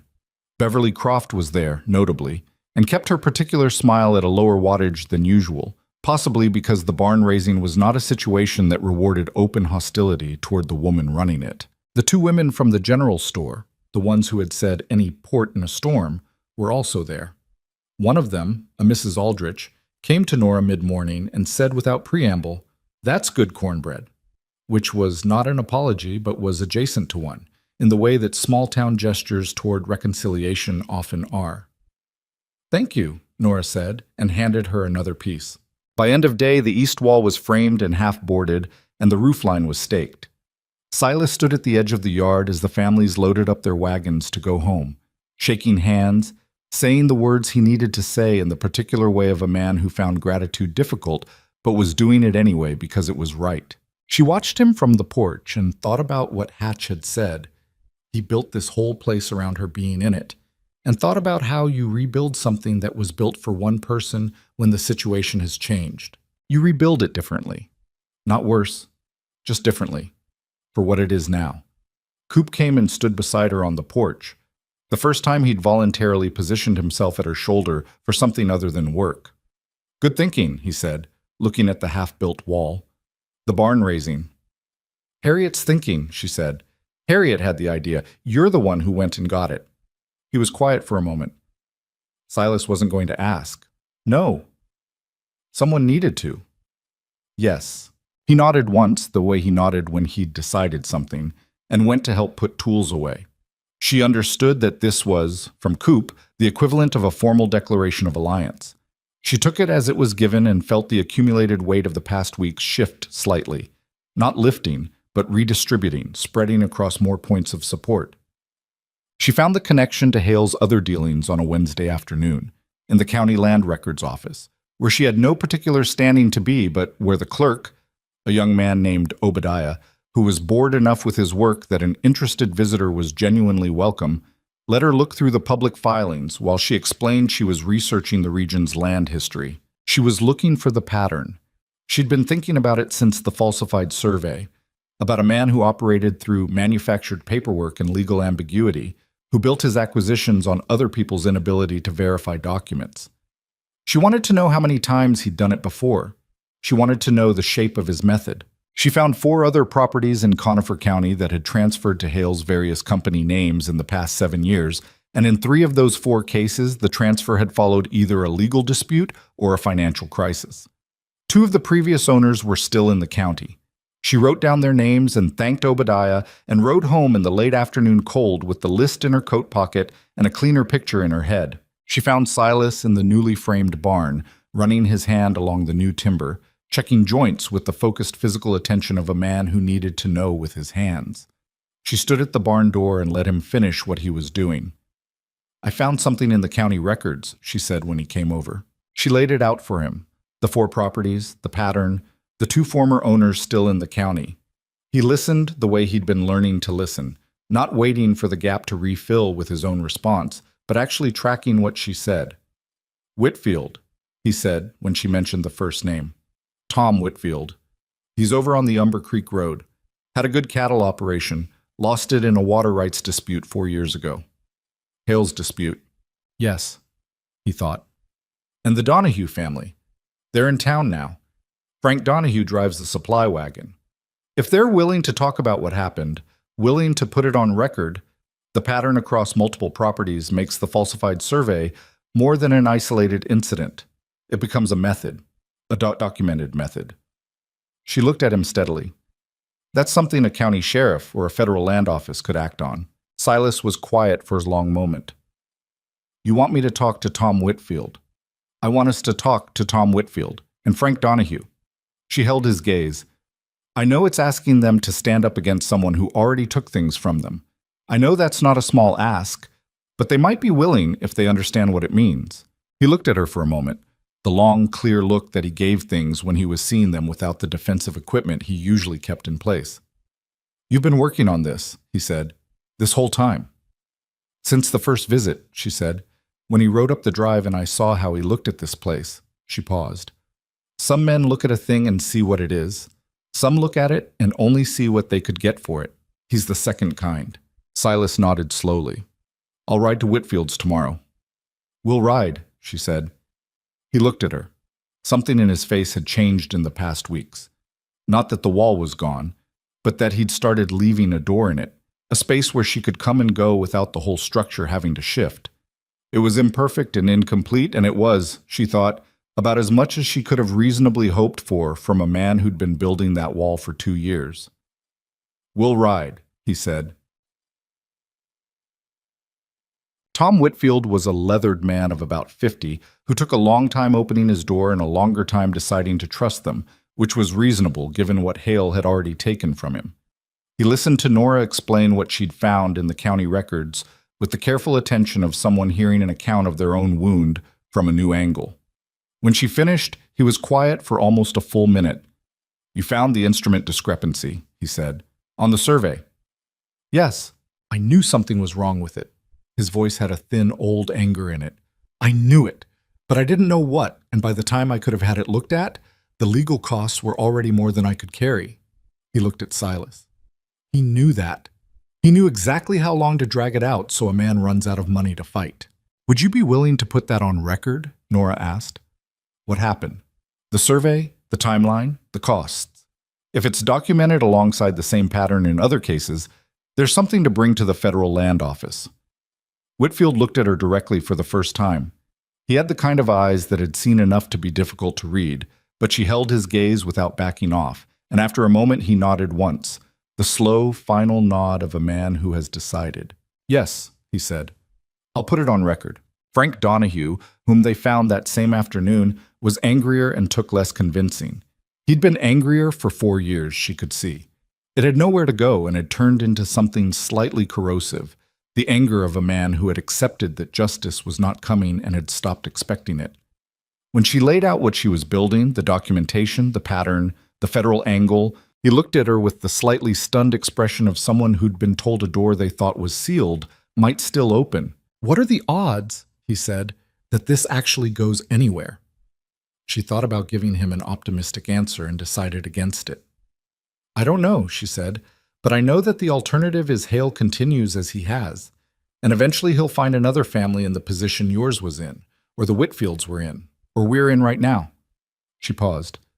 The documentation doesn't guarantee the outcome, but without it, the outcome is certain. He chewed on that for a long moment. Silas sat beside her and said nothing, which was the right call. This was a conversation that needed to come from her, not from the man whose ranch was currently at stake and who had a more obvious personal interest in the outcome. All right, Donahue said finally. What do you need from me? Well, Victor Hale appeared at Stone Ridge for the 3rd time on a morning in early February, and this time he came alone except for the lawyer Birch, and the energy around him was different, less patient, a man who had expected a certain process to be moving faster and was coming to apply pressure. Nora was the one who answered the door. Silas was behind her in the front room, and Coop and Hatch were visible in the yard doing nothing in particular, which was deliberate. "Mrs. Mercer," Hale said. He was looking at her with the full attention he'd been withholding in prior visits. The reassessment she'd earned. "Is your husband available?" "He is," she said. "As am I." A flicker of something in his expression. "This is a legal matter." "Then you can say it to both of us, since it concerns us both." She stepped back. "Come in." He came in, and Birch came in behind him, and Silas came to stand beside her, and the four of them stood in the front room of Stone Ridge Ranch, while the February cold pressed against the windows, and the wood stove put out its steady heat. Hale looked around the room with the measuring eyes of a man pricing furniture. Then he said, "I'll make this simple. The barn repair costs put you in a difficult position. I'm prepared to offer a fair price for the property and allow you to remain as a leaseholder for up to 2 years. The offer won't be better if you wait." Silas started to speak. Nora touched his arm briefly and he stopped. "Mr. Hale," she said, "I filed a summary of evidence with the Federal Land Office in Cheyenne 11 days ago. It documents the falsified survey you submitted on this property, with the instrument discrepancy, alongside records from 3 other Conifer County properties where similar methods were used, and sworn statements from 2 former landowners regarding their experience." She watched his face. "The filing includes a request for investigation. These things take time, but they do move eventually." The silence in the room changed quality. Birch was very still. Hale's expression did not collapse. He was too practiced for that. But something left it. The ease, the particular relaxed confidence of a man who was accustomed to being in control of the shape of things. What replaced it was careful and calculating in a less comfortable way. He looked at her for a long moment, and she held the look without flinching, without backing up, without performing anything. Just looked back. "That's a serious allegation," he said, the same words as before. "It's a documented pattern," she said. "The allegation belongs to the Federal Land Office. We just provided the evidence." He looked at Silas. Silas looked back at him with the level, unafraid steadiness of a man who had run out of things to lose. "She speaks for both of us," Silas said. Another long silence. Hale's eyes moved around the room. The house, the yard visible through the window, Coop and Hatch in the yard. Something working behind his eyes. "I see," he said finally. And then, "Good day, Mrs. Mercer," turned to Silas. "Mr. Mercer." He walked out. Birch followed, and by the look on Birch's face, he was going to have words with his client that Hale was not going to enjoy. Nora stood at the window and watched them ride away. Her hands were not shaking. She noticed this with a kind of distant surprise. She'd expected them to shake, the way they'd shaken after the first confrontation on the porch. But there was nothing trembling in her now, just the solid, unremarkable fact of having done what she came here to do. Silas stood beside her at the window, close enough that she was aware of the heat of him in the cold room. Neither of them spoke for a while. "He'll be careful for a while," she said. "The federal filing makes direct action too risky. He'll look for softer targets. He'll come back eventually," Silas said. "Men like that don't stop." "No, but we'll be ready for whatever comes next." She turned from the window. "We should send word to Whitfield and Donahue. Tell them what happened." Silas was looking at her with that open expression, the one without the wall's full architecture in front of it. He said, "Why did you do this?" "All of it. You didn't have to." She looked at him. "This is my home," she said. "That's why." The word sat between them, home, and she watched it land, watched him receive it, watched something work through his face that was too complicated to name and too real to look away from. Eli appeared in the kitchen doorway in his school coat, ready for the morning. He looked between them. "Did the man leave?" "He left," Nora said. Eli thought about it. "Is he coming back?" "Maybe," she said honestly, "but we'll handle it if he does." Eli nodded with the gravity of a boy who had decided to trust that. Then, "Is breakfast ready?" Silas made a sound that was not quite a laugh, but was closer than she'd heard from him in weeks. "Go sit down," he said. "We'll get breakfast." They went to the kitchen. Outside, the February cold pressed its clean white weight against the windows. and the ranch sat solid and present under the sky. And Nora put the pan on the stove and got to work. The federal investigation moved the way all official things moved, slowly, with long silences between each small development, requiring patience from people who had already spent most of theirs. March came and the snow started its gradual retreat from the lower elevations, and Nora learned to read that particular kind of waiting, the kind where you've done everything you can do, and the outcome is now in other hands, and all that's left is to keep living in the meantime. She kept living. That was something she'd always been good at. The hay sale to the Hendersons went through in late February at better prices than either of them had projected because the winter had been harder on the northern ranches and demand had driven the price up. It wasn't enough to fix everything, but it was enough to breathe differently, to approach the spring with a margin they hadn't had in January. She updated the account columns she'd been maintaining and showed them to Silas, and he looked at the numbers and looked at her and said, "Good," in the way he said things when he meant considerably more than the word itself. The east barn wall was finished in early March, the last boards going up on a Tuesday afternoon while Eli stood in the yard watching with the carved horse in his pocket. When Coop drove the final nail and stepped back, Eli looked at the wall for a moment and then at Nora. "It looks right now," he said. "It does," she agreed. She meant the barn. She was fairly sure he meant something larger. Gima. Silas broke in the spring, which was the right word for it. Not broke down, not broke apart, but the way river ice breaks in March, when the temperature has been doing its invisible work for weeks, and then one morning the whole surface shifts and moves, and the water underneath is suddenly visible.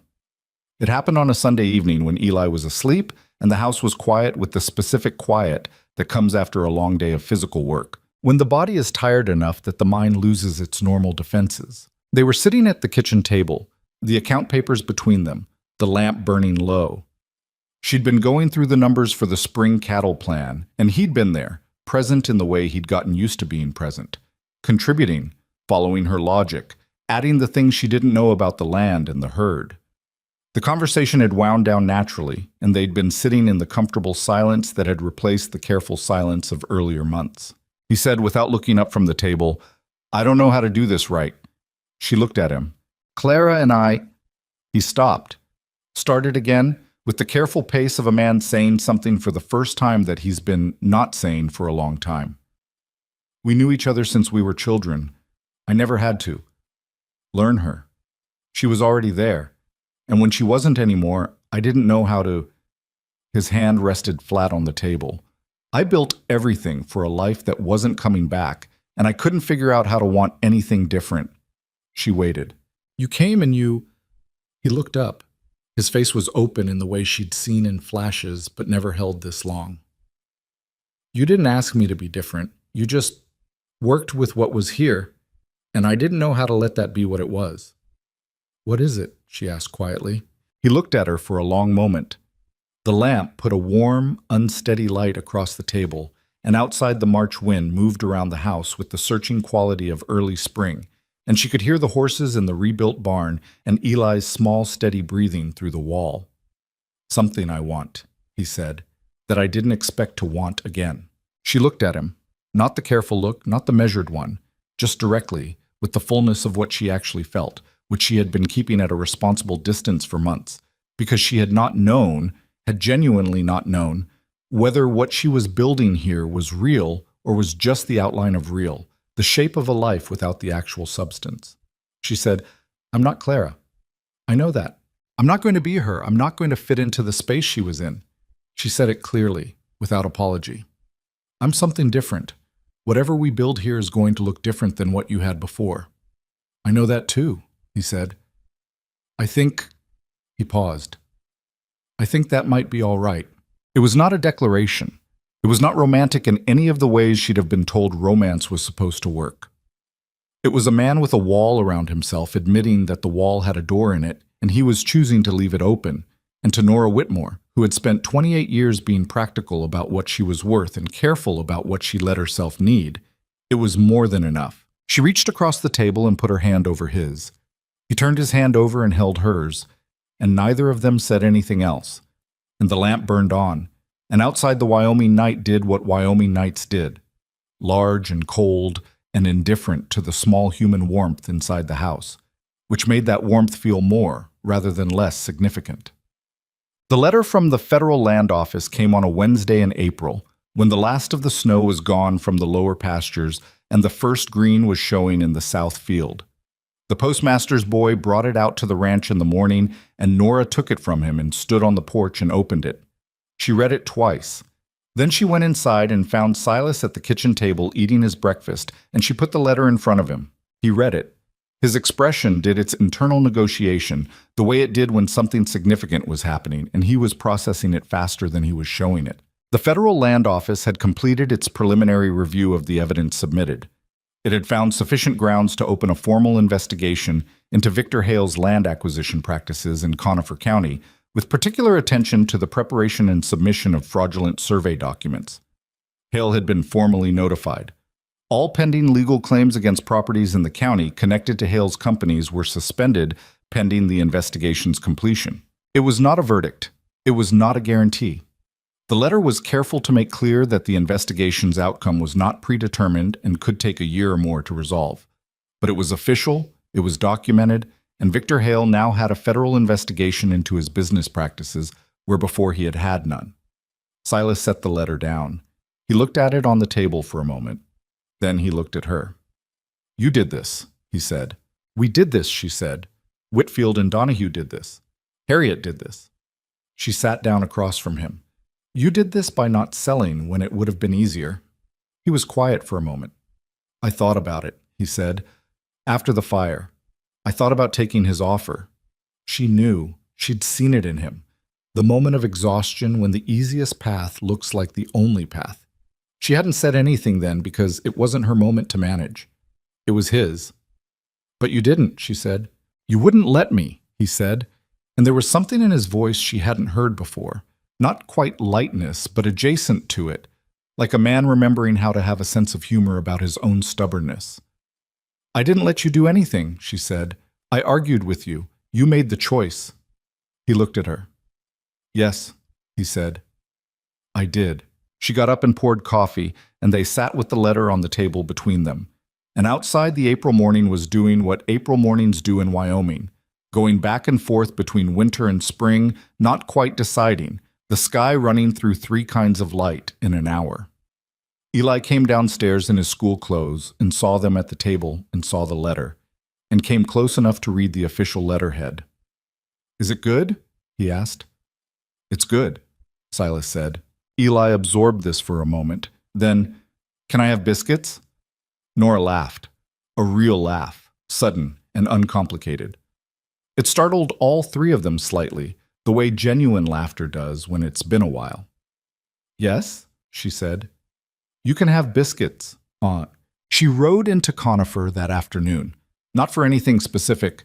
She had a list of supplies, but the list was an excuse. She went because she wanted to. Because it was her town in the way it hadn't been when she arrived. When it was a foreign country where people looked at her and made their calculations and decided what she was before she'd had a chance to show them anything. Things were different now, and she knew it, and she didn't feel superior about it because she understood what it had cost to make it different. Not one dramatic gesture, not one confrontation. The porch boards and the horse's stone and the hay sale and the account columns and the falsified survey's instrument discrepancy and the barn raising and Whitfield and Donahue and 100 small, consistent, ordinary acts of a woman who showed up every day and did what needed doing and did not stop when things were hard. Harriet was behind her counter when Nora came in. She looked at Nora's face and read it. "Good news," she said. "Federal investigation opened." Nora put her list on the counter. Harriet said nothing for a moment, processing this with the still satisfaction of someone who had expected a certain outcome and was not surprised to see it arriving. Then she said, "Tom Whitfield will be relieved." "I'm going to tell him on the way home." "You should." Harriet began pulling supplies. "Beverly Croft asked me about you last week," she said, in the mildly informational tone she used when she was telling you something that had more layers than it appeared to. "What did she ask?" "Whether you were planning to stay." Harriet set a sack of flour on the counter. "Permanently." Nora looked at her. "What did you tell her?" "I told her that seemed like the wrong question." Harriet looked back at her with the direct eyes that didn't waste time on indirection. Stone Ridge is your home. People don't plan to stay in their own homes. They're just there. Nora stood with that for a moment. Something settled in her chest, quiet and final, like the last piece of something clicking into its correct position after a long time of being slightly wrong. That's the right answer, she said. Harriet made a sound that was her version of agreement and kept pulling supplies. Outside, Mrs. Aldrich fought. The woman from the cornbread incident, the any port in a storm woman, passed the window, saw Nora through the glass, and lifted a hand in greeting. Not effusive, not overly warm, just a hand lifted, an acknowledgement between people who occupied the same town and had reached an understanding about it. Nora lifted hers back. Spring moved into summer, and summer was hard and good, in the way that working seasons are hard and good. The physical satisfaction of productive labor. The daily problems that required daily solutions. The rhythm of a life that needed you to show up completely or not at all. The cattle yield came back strong. Not 30%, as she'd projected in her optimistic column, but closer to 40, which gave them a buffer going into fall that they'd never had before, and which Silas regarded with a complicated relief, the kind that comes when things go right after a long time of them going wrong, and you're not quite sure yet if you're allowed to trust it. She helped him trust it, when she could. That was part of what she was learning. Not just the ranching, not just the finances, not just the management of a household in a hard country, but the work of being present to a man who had been alone inside himself for so long that company still felt slightly foreign. It was not always easy.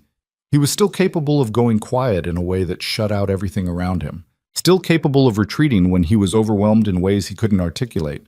She was not always patient.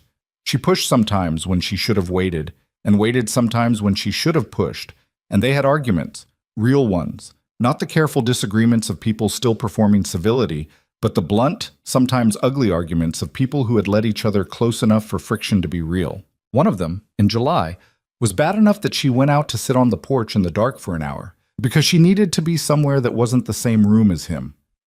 He came out after a while and sat on the step below her, which put them at an odd angle but kept them both outside, which was apparently where they needed to be. "I'm not easy to live with," he said. "I know that," she said. You're not easy either." She looked at the back of his head. "I know that too." He was quiet for a while. "I don't want you to go."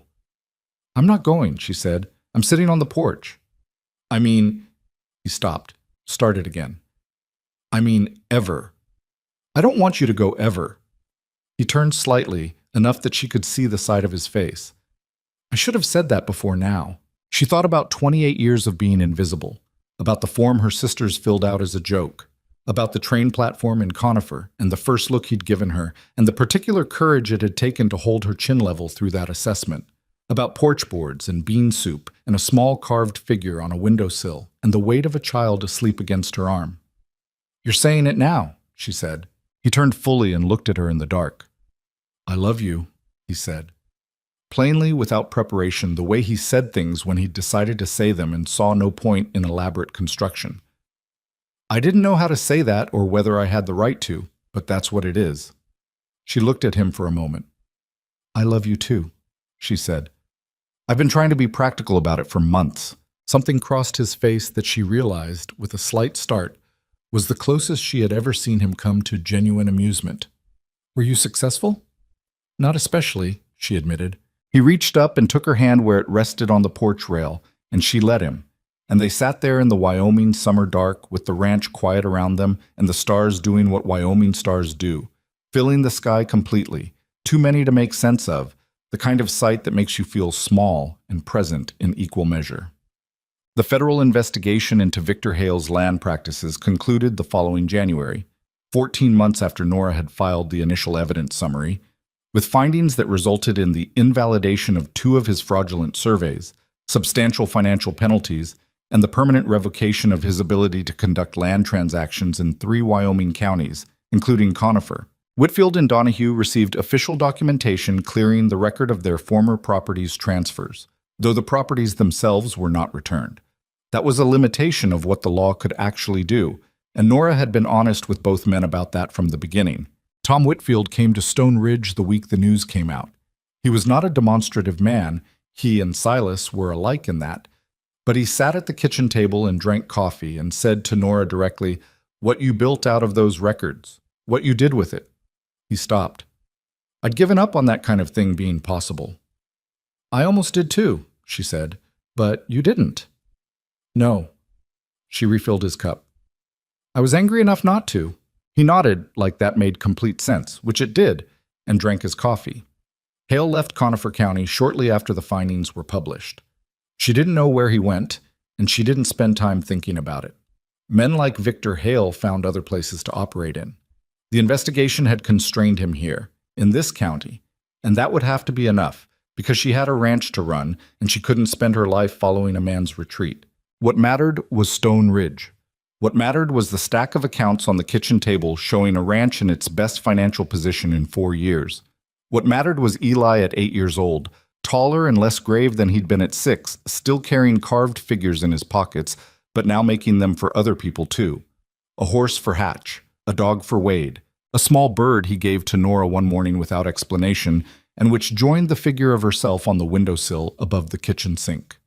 What mattered was Coop, who by the end of the second year addressed her opinions in ranch meetings as straightforwardly as he addressed Silas's, and who had stopped waiting for Silas's confirmation before acting on anything she said. What mattered was Harriet Hanley introducing her at the County Merchants Association spring meeting, a meeting Harriet had proposed Nora attend, and then proposed she address, and then simply told her she was addressing, as Nora Mercer, Stone Ridge Ranch, with the plain assumption that everyone in the room knew who that was. They did. She wrote to her mother in Virginia regularly because she was that kind of daughter. The letters were practical in the way her life was practical. News of the ranch, Eli's growth, the account of the Hale investigation. Her mother wrote back in her careful hand, asking questions that showed she read carefully, sending small things occasionally. A packet of seeds, a recipe card, once a photograph of the Virginia hills that Nora put on the bedroom wall where she could see it from the bed. She wrote to her sisters less often. When she did, the letters were shorter. She did not tell them about Hale, or the fire, or the federal investigation, not because she wanted to keep it from them, but because the shape of her life had moved so far from the context in which they could understand it that explanation felt exhausting. She told them Eli was growing fast. She told them the ranch was doing well. She told them the winters were hard. Celeste wrote back once, asking if she was happy. She sat with the question for a full day before she answered it, because it deserved an honest answer, and happiness was a more complicated word than people usually treated it as. She was not happy in the frictionless, uncomplicated way of people who had arranged their lives to avoid difficulty. Her life had difficulty in it, and always would. This country, this work, this man who was still learning to leave his wall's door open, this child who still sometimes woke from bad dreams and came to find her in the kitchen and needed hot milk and presents without questions. None of it was easy. None of it was the life that anyone looking at Nora Whitmore at 28 would have predicted or designed for her. She wrote back, "Yes, but not the way I thought it would look." That felt true enough. Polke. 3 years after she stepped off the train at Conifer Station, with her Virginia boots and her carpet bag and her heart in her throat, Stone Ridge Ranch was one of the more stable operations in Conifer County. Not the largest, not the most prosperous, but solid in the way of things that have been tested and held. The east barn wall standing straight, the south pasture's drainage finally addressed after she'd spent 2 seasons pestering Silas about it, the cattle herd at numbers that provided genuine security, and the account columns balanced in a way that let her sleep through the night. She was the one who started bringing Eli to the county land office to watch how the records were filed, because she'd decided that a boy growing up on this land should know how it was documented, what the legal language meant, where the vulnerabilities were, and how to protect against them. He was a solemn, attentive student. He had her habit of remembering useful things. Silas caught them at the kitchen table one evening working through the county surveying manual Harriet had tracked down for her, and he stood in the doorway for a moment watching without them knowing he was there. When she looked up and saw him, he had the open expression, the one without the wall, and something underneath it that she'd learned to recognize as the particular feeling of a man who had gotten more than he knew how to ask for and was still slightly surprised to find it real. "Supper ready?" he asked, which was not what he meant. "Almost," she said, which was not what she meant either. Eli didn't look up from the manual. The instrument section is confusing, he said. Yes, she said, looking back at the page. It is. That's why we're going through it twice. Silas went to the stove to check the pot, and she could hear him moving around the kitchen behind her, the familiar sounds of a man comfortable in his own space. And outside, the Wyoming evening was going gold over the mountains, the light doing what it did at that hour, turning everything it touched into something that looked briefly exactly like enough. She was not the woman anyone had designed this life for. She had not been selected, or destined, or set apart. She had been a joke, initially, a name on a form filled out over wine by sisters who loved her carelessly and never imagined anyone would answer. She had arrived in this country overweight and overlooked, and already 28 years practiced at being invisible, and she had decided, without any guarantee, without any promise of outcome, that she was done being invisible. That was the whole of it. That was the decision that made everything else possible. Not talent, not beauty, not luck. Just the hard, unglamorous choice to stop disappearing and to take up the full space of her own life, even when it was uncomfortable, even when it was difficult, even when the land and the town and the man himself pushed back. She put her hand on the page where Eli was reading and pointed to the passage that explained instrument certification. "Start here," she said. "Read it out loud. It makes more sense when you hear it." He started reading. Silas put a bowl of something on the table beside her without interrupting. She reached over without looking and squeezed his hand once, briefly, and he squeezed back before going to set the rest of the table. Outside, Stone Ridge sat under its enormous sky, solid and present and entirely itself. The mountains held their permanent snow. The cattle moved in the south pasture. The rebuilt barn stood with its new eastern wall straight and true. And the weather-vane rooster on the roof turned in the evening wind, still there, still keeping its mild iron sense of humor about the whole enterprise of trying to make a life in a hard country. They were still trying. They were still there. That, Nora had decided, was the whole point.